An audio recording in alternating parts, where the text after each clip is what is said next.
আপনারা জানেন রাজবাড়ী জেলাটি একটি কৃষি নির্ভর একটি জেলা। কৃষি পণ্য উৎপাদন হয়ে থাকে।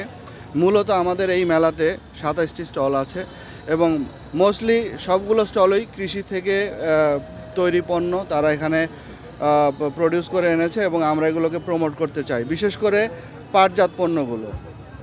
আর আজকে মহান বিজয় দিবস, অনেক দামে কেনা আমাদের এই দিনটি।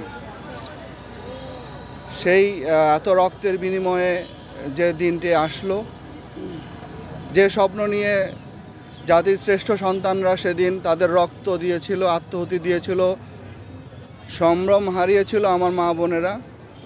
তারা যে স্বপ্ন দেখেছিল যে বাংলাদেশ গড়ার, সেই বৈষম্যহীন একটা উন্নত নাগরিক সুবিধা পায় এরকম একটি বাংলাদেশ আমরা গড়তে চাই। এবং আমরা এর সাথে আমাদের যে তরুণ সমাজ আছে তারাই আমাদের মূল সম্পদ। তাদের দুটি হাত আমাদের সম্পদ, সেই সম্পদকে আমরা কাজে লাগাতে চাই।